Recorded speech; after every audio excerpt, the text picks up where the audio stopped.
All right, we're doing this. This is going to be an amazing feeling tomorrow. Tomorrow it's just going to say 2018, and you're going to be on your last question, although I don't recommend doing this question last, but you'll be on your last question, and for many of you, this is the last question you're ever going to do in your high school career.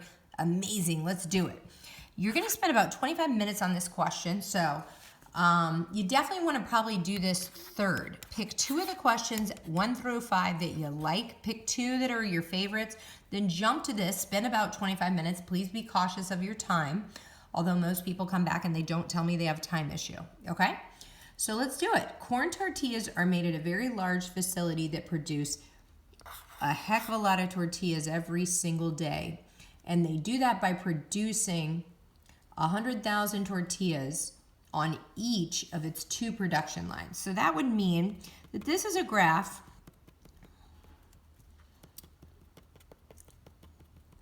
of each one. All right, so we got that part down, and we're imagining this happening. And so right now, this production line produces 100,000 tortilla chips each day. Now, it says the distributions of the diameters of these chips is approximately normal, okay, with a mean of 5.9.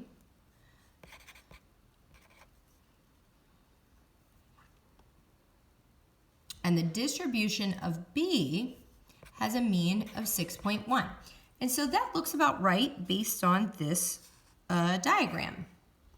So notice there is a difference, and you know there's a difference, and this is totally obvious. So this question is different. This normally doesn't happen in real life. In real life, we assume they're the same, and we gain proof that they are different. Here, we know ahead of time they're different, but this helps us to figure out how does data look when blended. So let's take a look. Now, we're not given the standard deviation of A and B, and so that's something we don't know. However, it looks like the shape and the spread look exactly the same. The shape is the same, the spread is the same, the center is very different, and there's no outliers. Now, let's keep reading. It states that the tortillas produced at the factory are advertised as having a 6. So that's a problem. We know this one produces smaller ones and this one produces bigger ones. So maybe on average they cancel each other out, but that's a problem. If you're getting too many chips from A, you're going to think you got a skimpy bag of chips.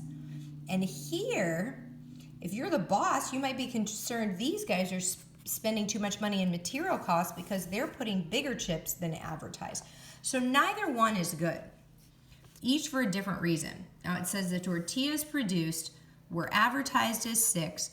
For the purpose of quality control, we decided to take a sample. So our sample is 200, and the diameters are measured. From the sample of 200 tortillas, the manager at the facility wants to estimate the mean diameter in inches of the 200,000 tortillas produced on any given day. And that's totally cool. We can take a sample and make an inference about the population, and the population are these 2 production lines. But if I'm going to take a sample of A, I can make an inference about A. If I can take a sample of B, I can make an inference about the population of B. However, if I take a sample of B, I can't really make an inference about A. So notice there's some issues here. So we are given 2 sampling methods, and we are set to decide, will a sample obtained using method 2 be representative of the population of all the chips made on any given day? So let's take a look at this method 2. It says randomly select one of 2 production lines on any given day. So randomly, kind of like flipping a coin, you're either going to pick production line A or you're going to pick production line B. And based on our discussion, it's pretty obvious that using this method, that's not going to work. Because if I flip a coin and pick A, I know that I'm going to get smaller ones. And if I flip a coin and pick B, I know I'm going to get bigger ones. And so really all that's going to allow me to do is make an inference about things made from A or an inference about things made from B, depending on which one I picked that day. And they want me to make an inference about the population of all tortillas. So that's not going to work. So I need to write out an explanation that does work. Okay? So let's get to it. I need to say whether or not this method would be representative of the tortillas. So I'm going to say no. This method too would not be representative.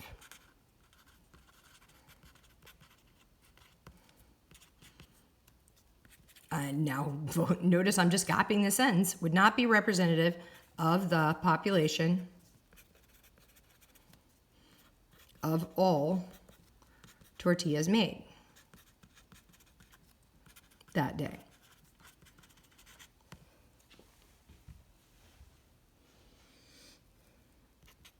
If only one production line is used in the sample,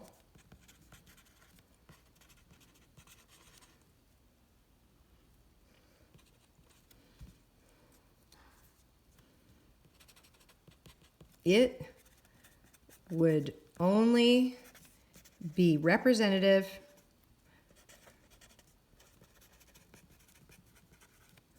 of the tortillas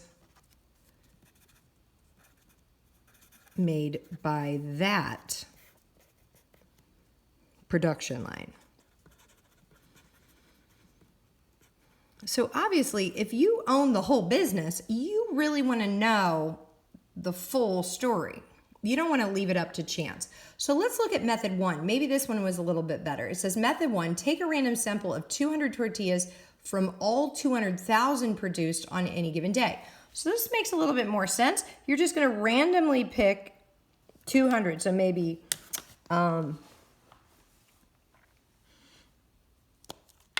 maybe this guy's picked, and this guy's picked, and this guy's picked, and this guy's picked, and this guy's picked, and this guy's picked, and I just keep randomly picking 200. And then all those little random dots are going to be averaged together to one tortilla, one mu value. And I think it's pretty obvious that the average mu produced in a day would just be the average of these two values.